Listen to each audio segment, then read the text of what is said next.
Sam Kennedy. He's a political analyst. He listened to the speech. He read the articles. Sam, we obviously have a lot of reliance on the US. Our currency is based on the US dollar. And about a month ago, the dollar passed 19 bucks. But with the kind of pausing that USA has made on tariffs and other things, the currency increased, and then equity markets lost 20%, about a month ago. They've regained more than that, and they're sitting at much more. The JSE All Share Index was dropped to below 80,000, and it's sitting at 94,000 as we speak. So there is positive sentiment worldwide. So perhaps you just want to comment briefly on whether you agree with the critics in South Africa that Ramaphosa now, has basically fallen for this trap. That's the first question. And secondly, how do you foresee the impact of this trip together with key businessmen and other dignitaries having an impact on the economy in South Africa? Thanks, Eunice. Um, let me say from the beginning. So I'm going to put a very impartial hat on.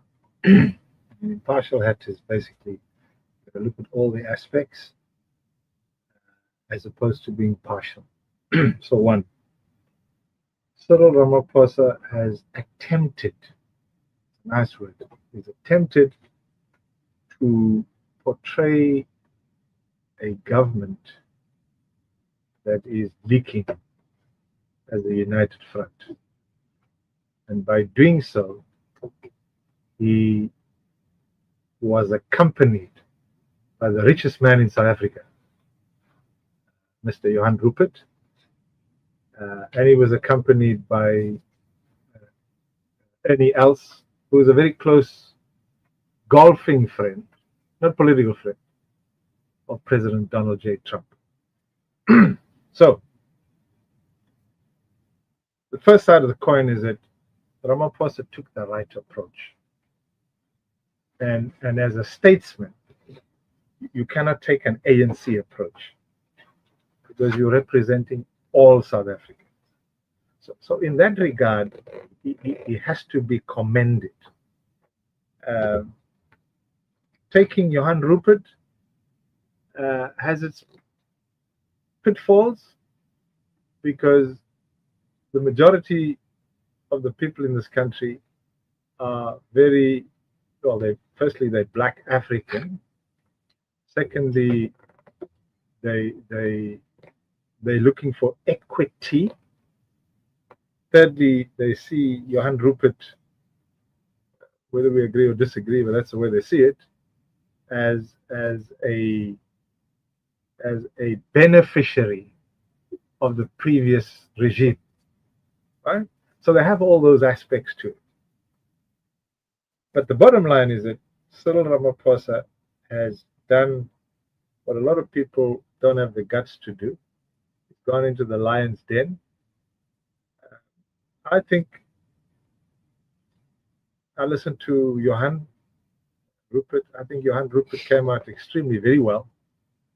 But here's the issue, which Trump will be sitting pondering on. Now, you got to remember that Donald Trump has a history of very strong Black relations in the U.S.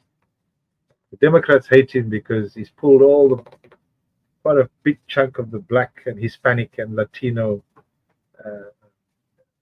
and the South Indian and the Indian or the Asian and the Palestinians and the Muslim. He's pulled them all away from the Democrats. Donald Trump knows the history of South Africa. The history of South Africa is that we come from a period that was fraught with oppression, or what we call racial segregation and racial subjugation. A lot of people say 30 years and nothing's changed. No, a lot has changed. But the irony that's changed is that dark-skinned minorities are now getting the whip by the African majority.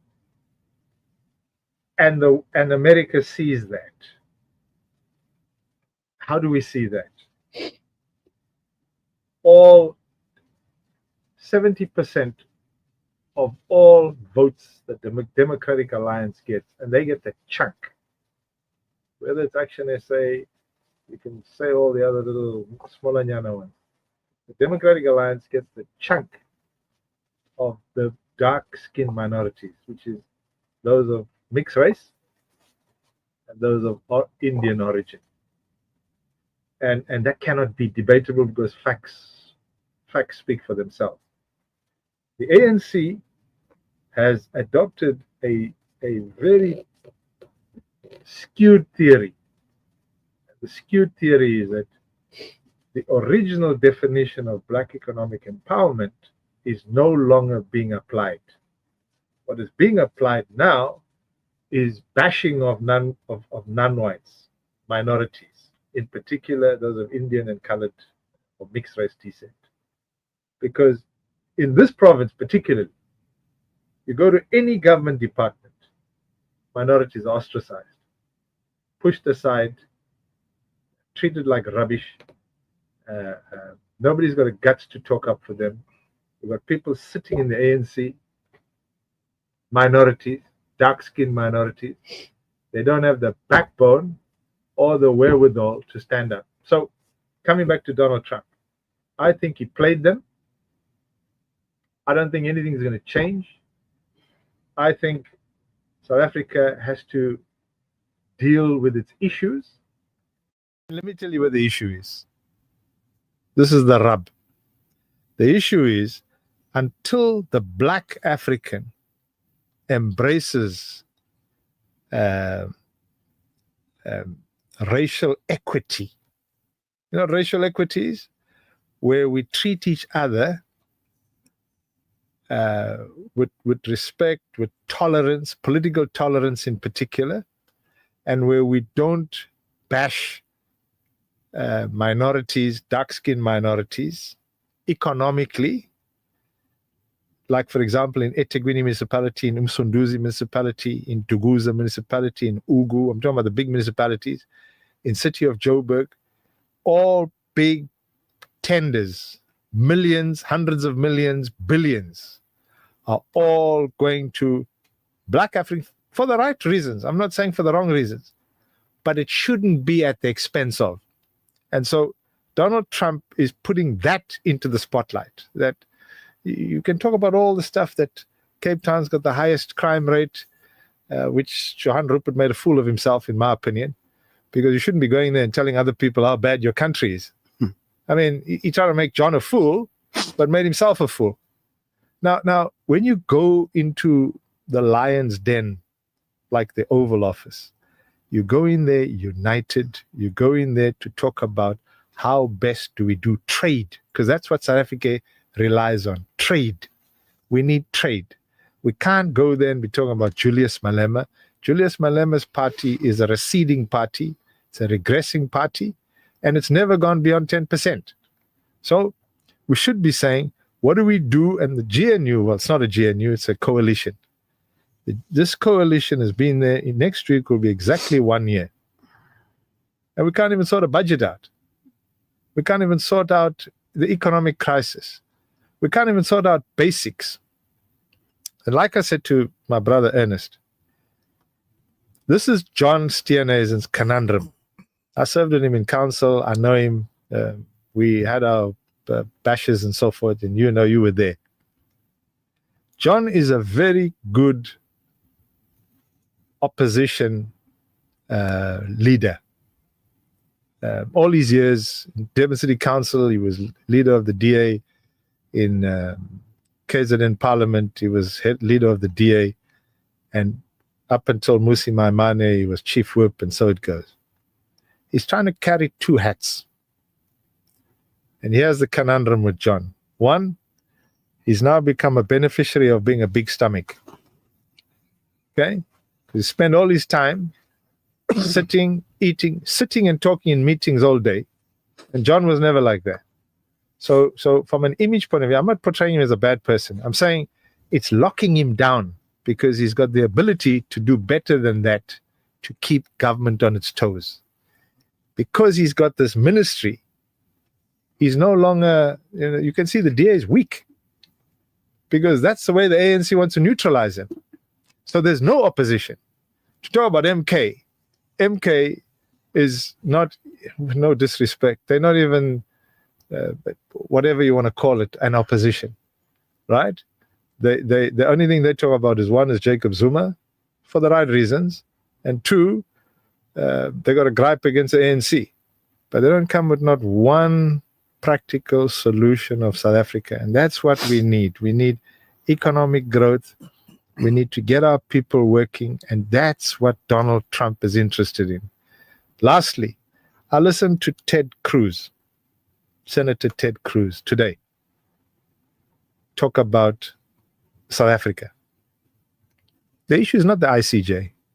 ICJ is but one issue.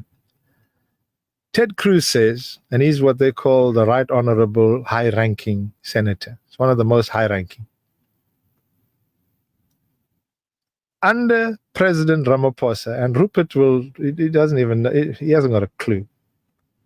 The ANC government over the last 10 years has voted against the Americans for the last 10 years. That's a fact. It's nothing to do with ICJ. It's nothing to do with crime on the Cape Flats. It's nothing to do with the GNU. It's nothing to do with X, Y, and Z. It's to do with the strategy of the ANC going east as opposed to taking the Thabo Mbeki, Nelson Mandela line, which was a lot of rhetoric, but in practice, it was what was good for the country. And that is what has come back and put the ANC. Lastly and finally, I see the ANC, and I'm not putting a very simple commentator hat on, I see the ANC moving closer to the DA, part of the ANC. Not all, part of. I see the ANC moving to the DA. The DA will become what we call, the DA is formerly an NNP, but nonetheless, they'll become a very good middle of the road. And the left, or the rest, is what they call the progressives at the moment. You'll see the other side of the ANC, which is Paul Mashatile. You'll see the radicals, Radical Economic Transformation, MK Party, EFF, ATM, and so forth. And that's good for South Africa. The only problem is that is the majority, right? That constitutes a majority. And so we'll end up in the middle of nowhere. So to the political players, we want to say to them, the only way to change the direction and the impetus of this country is forget about politics.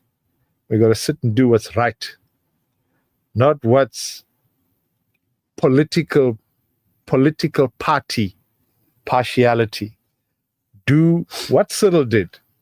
But Cyril is going to fall on his sword because that's the worst mistake he made for his party. I thank you. Thanks, Sam. Sam has given us an analysis of the meeting of Ramaphosa and his allies with Trump and some of the implications thereof. Go for it, Sam. Can I, before the news break, I wanted to respond. So I'm going to do a three-fold response, right? I want to respond to some of the comments that Hassan made, but let me start with this. In the Oval Office today, Elon Musk was there. Elon Musk. Elon Musk has one of his projects, apart from Tesla, apart from AI, is the biggest benefactor of AI in the world right now. Biggest. 99%. One of his projects is Starlink. He's looking Ramaphosa in the face. Ramaphosa has ownership of MTN. Together with his brother-in-law. Together with all his cronies. MTN is one of the, in terms of comparatively between MTN and Vodacom and Cell C, MTN has got the biggest slice in terms of value, in terms of turnover. The reason why they don't want Starlink. It's got nothing to do with BE. So let's just take that myth and let's just wash it away. It's nothing to do with BE. It's to do with thuggery. Because if another competitor comes in, anybody who studied economics will tell you, more competition, in other words, more supply, what happens to price? Price drops. So why do you block people? Because you want to keep the price up so that ordinary people like you and I have to pay higher data rates, higher cell phone rates, etc., etc., etc. So I just needed to clarify that if it was me, I'd be embarrassed. You've got to have the audacity to sit there and not want other people and come up with this whole theory of triple B. It's got nothing to do with triple B. But anyway, I just wanted to put that as a point of clarification. Secondly, the issue of political donor funding. If you look at the Electoral Act and you look at the what they call the Public Funding Act of South Africa, it's as weak as they come. It says any donation over 100,000 must be declared. You can give 100,000 donations, you don't need to declare it. Okay? And that's what's happening at the moment, firstly. Secondly, I know that in this country, I think our fiscus revenue collection is about 1.6 trillion, correct?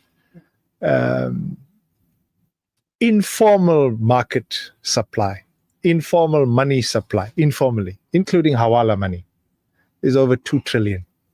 Okay? That's where government is not focusing on. We have got such a big undercover informal money supply. It's got more money than this government can ever dream of. And I'll give you an example. In the Northwest, we have a, what do they call this? Where you, City Deep, where we bring in stuff out of Rustenburg and stuff. Most of the chrome, coal, and minerals coming into City Deep are all illegal mining. All illegal mining. Most. No control. Why? Because the guys in the Department of Minerals and Energy are all under control. So you want to talk about political party funding. That's one of them. And they're funded primarily by the Chinese, funded primarily by the Indians from India. That is what is keeping these political parties alive, the big ones.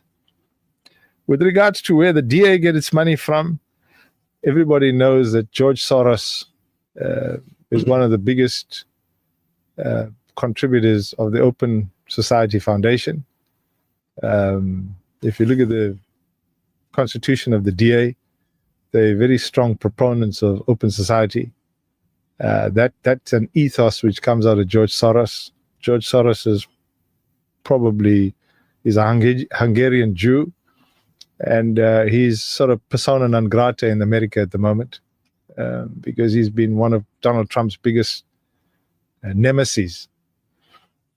With regards to the IFP, I think Ernest and I spoke about it. They get fringe funding, hedge funding.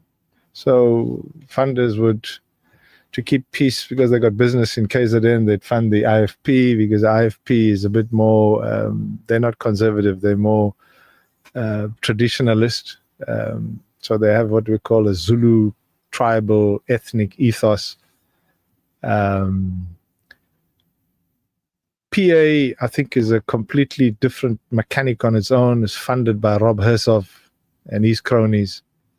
But what does a funder want? An EFF, we all know the history of the EFF is illicit cigarettes. I mean, that's what's been in the media for the last 10 years. So, I mean, I know the guys will want to attack me for that, but that's what's in the media. And that's now been dried up because of cigarettes coming out of Zimbabwe and so forth. But who was funding them from the illegal cigarette trade? There was this, Mazotti. But let's not go far. I mean, MK Edward Zuma had some connections here in Pietermaritzburg making cigarettes. and that was also shut down by SARS. So the point is that, and I think Hussein raised it. We spend a lot of time on administrative minimization, administrative controls. We don't spend time dealing with real live issues. Water mafia is one of them. Road mafias, which we haven't spoke about, is another one of them. When we talk about 1 trillion rand, everybody gets excited about spending 1 trillion rand.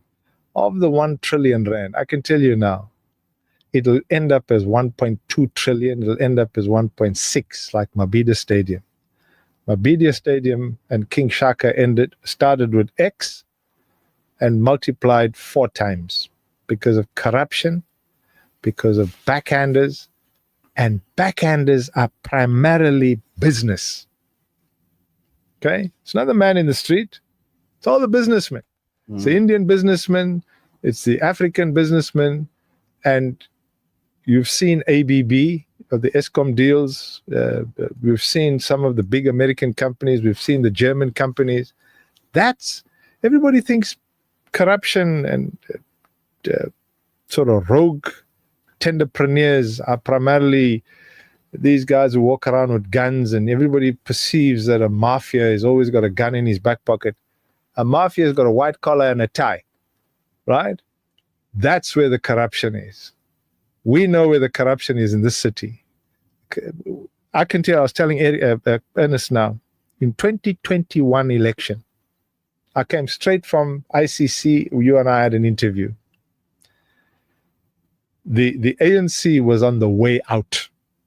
You were there, Ernest. Yeah. They were on the way out. How did they get back in? I'll tell you. Corruption. Who funded them? Guys in the inner city, Grey Street, right? Brown envelopes, small political parties. Those are the issues. Here's the rub. Who puts these people in power? You and I. Where must change occur? Doesn't it occur in administration? It occurs with you. What you need to do. Remove them. How do you remove them? At the ballot box, right? The third issue and the final issue with VAT. The ANC is still got its 2% VAT. You know, creative accounting, any fool will tell you who's been to school that all you do is you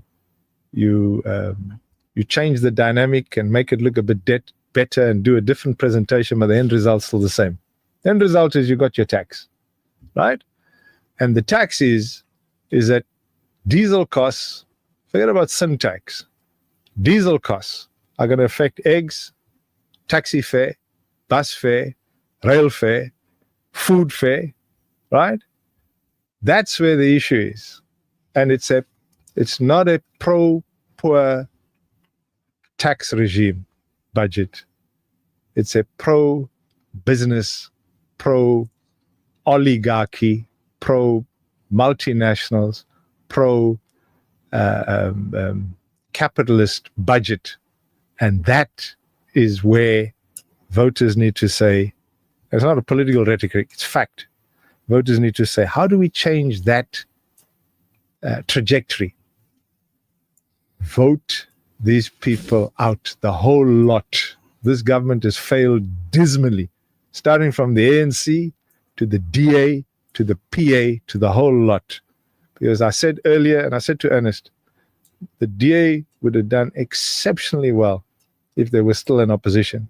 We wouldn't see this nonsense.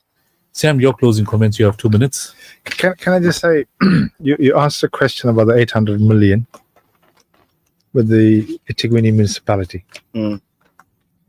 I come from a technical background.